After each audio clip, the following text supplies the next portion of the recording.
1.2 अरब dollar के हुसूल की कोशिश। हुकूमत का आलमी मालियाती इदारे की आखिरी शर्त भी पूरी करने का फैसला। हुकूमत ने governance and corruption diagnosis report 15 नवंबर से पहले जारी करने की यकीन दहानी करा दी।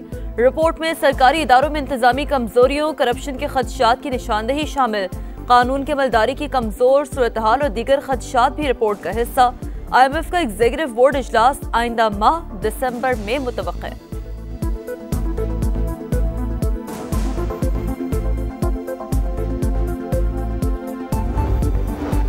पंजाब के कई शहरों में स्मॉग का राज। लाहौर आलूदा तरीन शहरों में दुनिया भर में आज भी सिरे फहरिस्त। एयर क्वालिटी इंडेक्स 441 तक जा पहुंचा। गुजरावाला 686, कसूर 635, शेखुपुरा 441 और फैसलाबाद में 406 रिकॉर्ड। इंतजामिया की शहरियों से मास्क पहनने की अपील। गाजा मुआहदे पर अमल दरामद और पायदार अमन की कोशिशें। मुस्लिम ममालिक के वज़ीर ख़ारजा का अहम इजलास आज तुर्की में होगा। नायब वज़ीर आज़म इसहाक डार पाकिस्तान की नुमाइंदगी करेंगे। जंग बंदी के मुकम्मल नफाज, मकबूजा इलाकों से इसराइली इनखला, इंसानी इमदाद की फराहमी और गजा की तामीर नौ पर जोर दिया जाएगा। तर्जुमान दफ्तर ख़ारजा के मुताबिक सेहूनी फौज सीज़ फायर मुआहदे की मुसलसल खिलाफ वर्जी कर रही है। 22 रोज में 236 फलस्तीनी शहीद हो चुके हैं।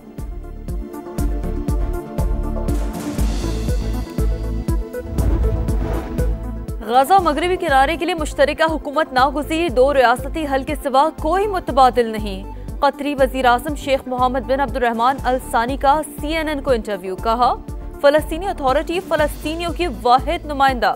अबूरी टेक्नोक्रेट कमेटी पर मुशावरत जारी है।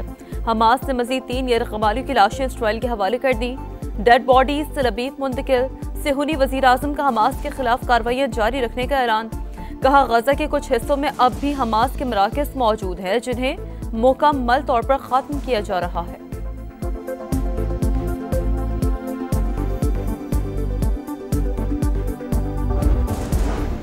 हमास का आज 3 यरग़मालियों की लाशें हवाले करना खुशाइन। नाइजीरिया में मसीहियों का कत्लेआम ना रुका तो हमला करेंगे।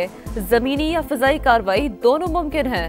अमरीकी सदर डोनाल्ड ट्रंप की एक और धमकी। कहा, पहले हमारे पास टैरिफ था न कौमी सलामती, दुनिया हम पर हंसती थी। चीन समेत कई मुमालिक हमारा इस्तेहसाल कर रहे थे, लेकिन अब ऐसा नहीं। महसूलात ने हमारी सलामती को मजबूत बना दिया।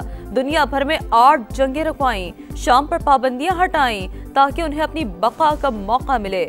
यूक्रेन को टॉम हॉक मिसाइल देने का कोई इरादा नहीं। इमारतों और फैक्ट्रियों को तबाह करने से कुछ नहीं होगा। जौहरी तनसीबात मजीद ताकत के साथ दोबारा तामीर करेंगे। ईरानी सदर मसूद पज़ेश्कियान ने साफ साफ बता दिया। एटमी तवानाई इदारे का दौरा। कहा, जौहरी हथियार बनाने का कोई इरादा नहीं। एटमी प्रोग्राम बीमारियों के इलाज और आवाम के मसाइल हल करने के लिए है। सुप्रीम लीडर एटम बम के खिलाफ फतवा दे चुके हैं। हुकूमती तर्जुमान के मुताबिक तेहरान को जौहरी प्रोग्राम पर मुज़ाकरात की बहाली का पैगाम मिला है।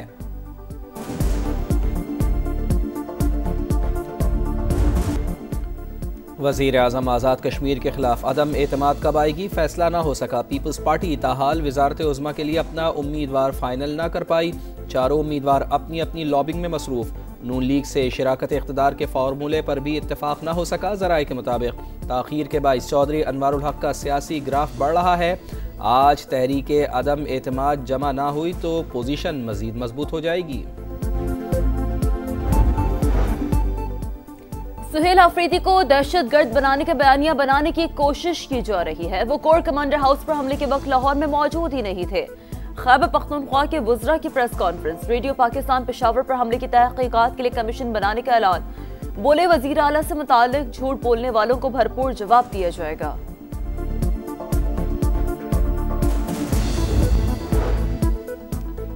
एहतिजाज, जलसे जुलूस और इज्तमा नहीं होगा। पंजाब में दफ़ा 144 के नफाज में 8 नवंबर तक तोसी। किसी किस्म के असलहे की नुमाइश नहीं होगी। लाउड स्पीकर के इस्तेमाल पर भी मुकम्मल पाबंदी। महकमा दाखिला के मुताबिक जुलूस और धरने दहशत गर्दों के लिए आसान हदफ हो सकते हैं। शरपसंद अनासर अवामी एहतजाज का फ़ायदा उठाकर मज़मूम अज़ाइम की तकमील के लिए रियासत मुखालिफ सरगर्मियाँ कर सकते हैं। पंजाब में जराइम की शरह कम हो गई, अमन बहाल हुआ। वज़ीर आला पंजाब मरियम नवाज की सहवाल के अरकान कौमी सूबाई असम्बली से गुफ्तगू। कहा, पब्लिक ट्रांसपोर्ट और सड़कों की बहाली रोजगार और खुशहाली का जरिया। तेज रफ्तार तरक्की और शफाफ गवर्नेंस ही मुस्लिम लीग नून का असल एजेंडा है। मुलाकात में अमन अमान की सूरत-हाल और अवामी फलाह के मंसूबों पर भी तबादला ख्याल।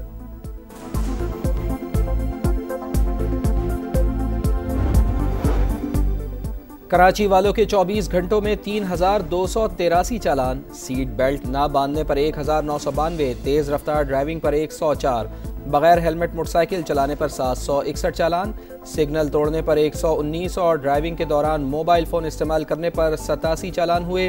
अमीर जमात इस्लामी की सिंध हुकूमत पर कड़ी तनकीद, कहा पीपल्स पार्टी ने लूट मार का बाजार गर्म कर रखा है। सूबाई हुकूमत और कब्जा मेयर आवाम के लिए मुसीबत बन चुके।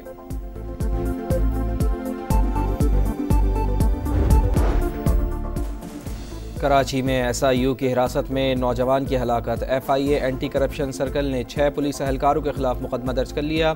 मुलजिम ASI आबिद शाह और पुलिस कांस्टेबल आसिफ जेर हिरासत, 4 मुलजमान की गिरफ्तारी के लिए छापे जारी।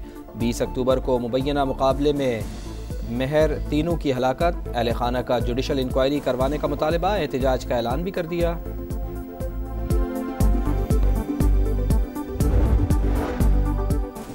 कराची के इलाके बल्दिया इत्तेहाद टाउन में डकैती मुजाहमत पर फायरिंग, 17 साल का नौजवान जाम बहक, इफ्तिखार 5 भाइयों में सबसे छोटा और मोबाइल की दुकान में काम करता था। शहर में रवां साल खूनी लुटेरों के हाथों जाम बहक अफराद की तादाद 75 हो गई। सिंध में कातिल मच्छर के वार जारी, हैदराबाद में डेंगू से मजीद 2 अफराद जाँ बहक, अमवात की तादाद 26 हो गई। 24 घंटे में 793 केसेस रिपोर्ट हुए। और सुरीली आवाज़, अनोखा अंदाज, बुलबुले सहरा गुलकारा रेशमा को मद्दाहों से बिछड़े 12 बरस बीत गए, मधुर आवाज़ आज भी कानों में रस घोलती है। अफगानिस्तान में 6.3 शिद्दत का ज़लज़ला, कई इलाके लरस गए, 20 अफराद जाँ बहक, 300 से ज़ायद ज़ख्मी, अमवात में इजाफे का खदशा। ज़लज़ले से सूबा समनगान और बल्ख शदीद मुतासिर, मज़ार शरीफ की तारीखी इमारत को नुकसान पहुंचा। दारुल हुकूमत काबुल में भी झटके, ज़लज़ले का मरकज़ अफगानिस्तान का इलाका खल्म और गहराई 27 किलोमीटर थी। PKLI में जिगर की पेवनकारी के 1000 कामयाब ऑपरेशन, अहम संग मील अबूर करने पर वज़ीर आज़म शहबाज शरीफ का इज़हार तशक्कुर। जो पौधा 2017 में लगाया था आज तनावर दरख्त बन गया। अब तक 40 लाख मरीज मुस्तफीद हो चुके हैं। माजी में इदारे को तबाह करने की साजिशें होती रहीं। मरियम नवाज की मेहनत काबिल सताइश, डॉक्टर सईद अख्तर और उनकी पूरी टीम खराज तहसीन की मुस्तहिक है। लाहौर में MAO कॉलेज मोड़ पर ट्रैफिक हादसा, ट्रक रिक्शा पर उलट गया, 2 खवातीन समेत 4 अफराद जाँ बहक, 4 जख्मी। मरने वालों में मियाँ बीवी बेटा और बहू शामिल। हादसे के बाद सानहा, कई लोग सॉफ्ट ड्रिंक की बोतलें ले उड़े, जिसके हाथ जो आया लेकर चलता बना। T20 की धूम के बाद अब वनडे का रंग, 17 साल बाद फैसलाबाद में इंटरनेशनल क्रिकेट की रौनकें लौट आई। पाकिस्तान और जनूबी अफ्रीका की टीमें फैसलाबाद पहुंच गईं। सख्त सिक्योरिटी में होटल पहुंचा दिया गया। पहला वनडे मैच 4 नवंबर को इकबाल स्टेडियम में होगा।